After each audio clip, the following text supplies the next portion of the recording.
안녕하세요. 새로운 한 주도 여러분의 우편에 계신 주님과 동행하는 그런 한 주가 되기를 축복합니다. 오늘 본문은 역대하 1장입니다.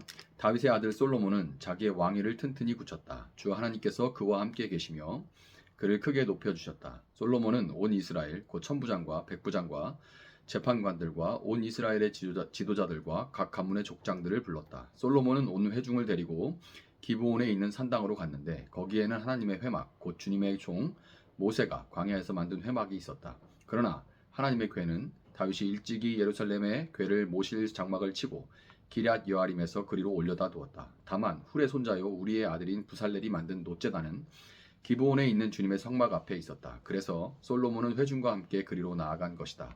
솔로몬은 거기 주님 앞 곧 회막 앞에 있는 놋제단으로 올라가 번제물 1000마리를 바쳤다. 그날 밤 하나님께서 솔로몬에게 나타나셔서 내가 너에게 무엇을 주기를 바라느냐 나에게 구하여라 하고 말씀하셨다. 솔로몬이 하나님께 여쭈었다. 주님께서 나의 아버지 다윗에게 큰 은혜를 베푸셨고 또한 나로 하여금 아버지의 뒤를 이어 왕이 되게 하셨습니다. 주 하나님, 이제 나의 아버지 다윗에게 하신 말씀을 그대로 이루어 주십시오.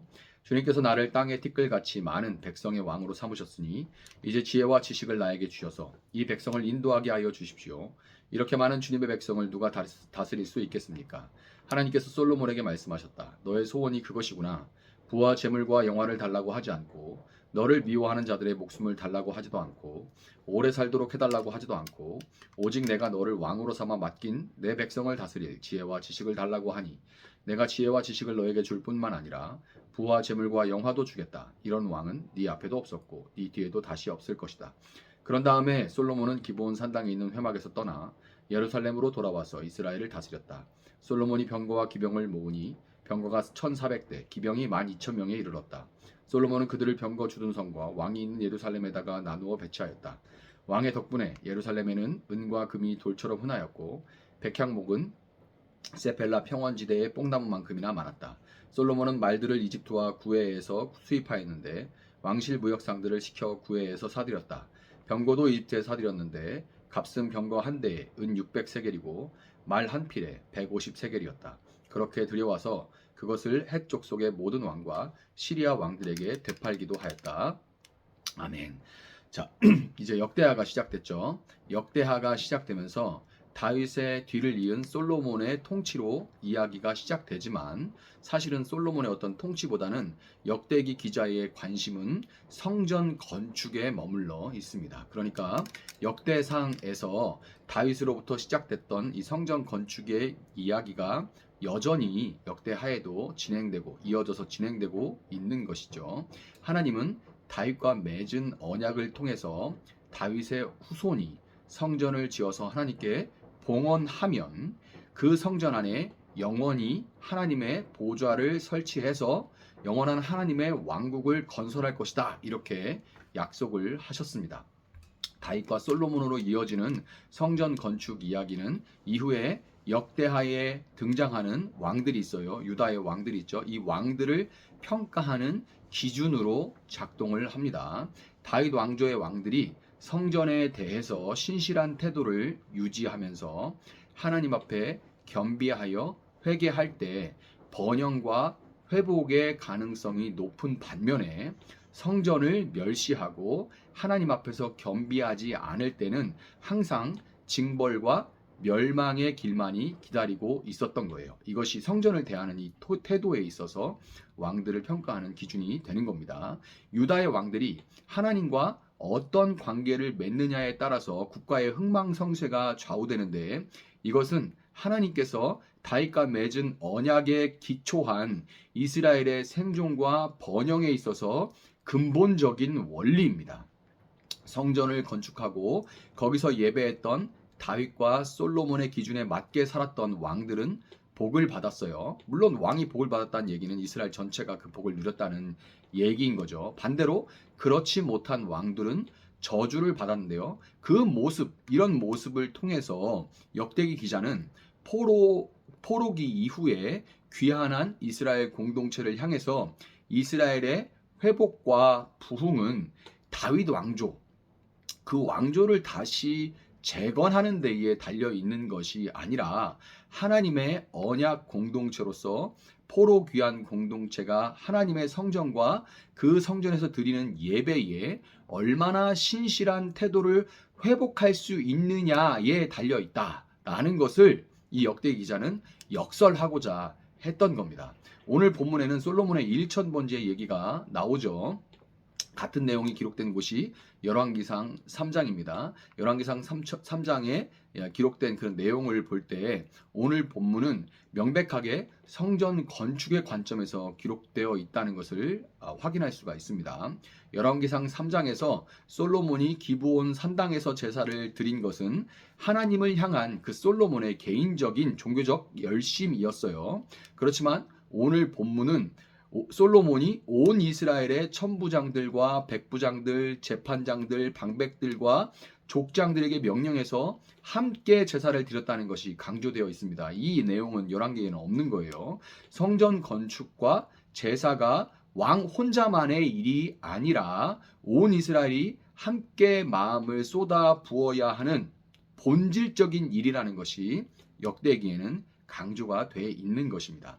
한편 5절은 솔로몬을 모세의 명으로 광야에서 성막을 건축하는 브살렐과 비교를 하고 있습니다. 의도가 있어서 모세가 나오고 브살렐이 나오는 거죠. 모세의 명으로 브살렐이 성막을 완성하고 그로부터 하나님이 광야에서 이스라엘 가운데 머무셨던 것처럼 다윗의 명으로 솔로몬이 성전을 건축함으로써 하나님이 다시금 이스라엘 가운데 임재하시는 거예요. 출애굽기 31장 2절 3절에서 하나님은 보아라 내가 유다 지파 사람 훌의 손자요 우리의 아들인 브살레를 지명하여 불러서 그에게 하나님의 영을 채워주어 지혜와 총명과 지식과 온갖 기술을 갖추게 하겠다. 그에게 하나님의 영을 채워주어서 지혜와 총명과 지식과 온갖 기술을 갖추게 하겠다. 이렇게 말씀을 하세요. 하나님께서. 그러니까 이 브살레 지혜와 하나님의 영으로 충만한 이 브살렐과 비교할 때 솔로몬은 자신이 하나님께 구할 것이 무엇인지 이 브살렐과 비교해 볼 때 솔로몬은 분명하게 자신이 하나님께 구해야 할 것이 무엇인지 알았던 것이고 하나님이 솔로몬에게 그러니까 솔로몬이 그 역할을 알아. 그냥 지혜만 뭐 똑똑하게 해주세요가 아니라 브살렐의 일을 아는 솔로몬이 이때 내가 구해야 되는 내 역할이 무엇이고 내가 구해야 될 것이 무엇인가를 알았다는 거죠. 하나님이 솔로몬에게 이것을 알고 구하는 솔로몬에게 주신 지혜는 어떤 지혜예요? 그러면 바로 성전을 건축할 수 있는 지혜였던 겁니다. 그냥 똑똑한 지혜가 아니라 성전을 건축할 수 있는 지혜였던 거예요. 그래서 일부러 역대기 기자가 솔로몬을 브살렐과 지금 비교를 하고 있는 겁니다. 물론 지혜 외에 주신 부가 있고 그리고 재물과 영화 이런 것들이 다 있죠. 이런 것들 모두가 다 뭐예요? 성전 건축을 하는 삶을 통해 누리게 되는 복임과 동시에 성전 건축을 온전히 이루도록 하나님께서 솔로몬에게 주신 또 솔로몬에게 주어진 선물들인 것입니다. 옛날 다윗과 솔로몬 시대에 성전을 통해서 언약 공동체의 부흥과 회복을 약속하신 하나님께서 바벨론 포로 이후 다시 성전을 재건하도록 하셨기 때문에 하나님의 언약은 여전히 이어지고 있습니다. 다윗의 자손이신 예수님은 자신을 가리켜 뭐라고 하시냐면 내가 성전이라 이렇게 말씀하세요. 내가 성전이라 이렇게 말씀을 하십니다. 또한 자신의 십자가에서 죽으심과 그 부활하심을 통해서 하나님의 새로운 성전이 건축될 것이다. 이렇게 예수님께서 말씀을 하셨습니다. 그리고 고린도서 3장 16절에서 바울은 뭐라고 합니까? 여러분은 하나님의 성전이며 이렇게 말을 합니다. 여러분은 하나님의 성전이며 솔로몬의 기도를 봐도 우리는 알 수 있죠. 하나님은 건물 성전을 단 한 번도 당신의 성전으로 구약에서조차 삼은 적이 없습니다. 건물 성전은 단지 상징일 뿐이었고 다윗 가문 가운데 하나님께서 좌정하셨고 그것을 성전 삼으셨죠. 신약에서 마찬가지예요. 다윗의 자손으로 오신 예수님이 성전되고 그 성전 되신 예수님이 거하시는 우리가 바로 하나님의 성전입니다. 이 말씀대로 부활하신 예수님 모신 우리가 바로 성전인 거예요. 그렇기 때문에 우리는 성전된 우리를 통해서 거룩한 하나님이 드러날 수 있도록 또한 사람들이 하나님께 돌이켜 그분의 나라에 속할 수 있도록 지혜를 구해야 됩니다. 지혜를 구해야 돼요. 또한 우리에게 주어진 모든 것들을 그 성전에 이 하나님의 나라가 건축되는데 위해서 아낌없이 자발적으로 드리는 그런 삶을 살아야만 하는 것입니다.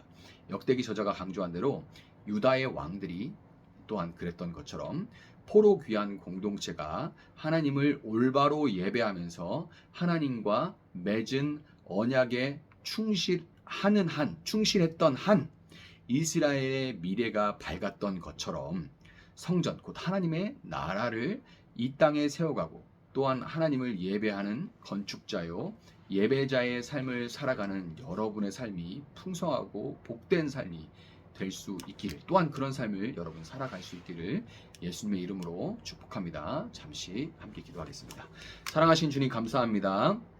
오늘 또한 역대하를 새롭게 시작합니다. 주님 역대하를 시작했지만 여전히 하나님의 관심사는 이 땅 가운데 하나님의 성전을 건축하는 것임을 우리가 보게 됩니다. 주님 성전은 곧 하나님이 거하시는 곳이고 하나님의 다스림, 하나님의 통치가 임하는 곳임을 우리가 알고 있습니다.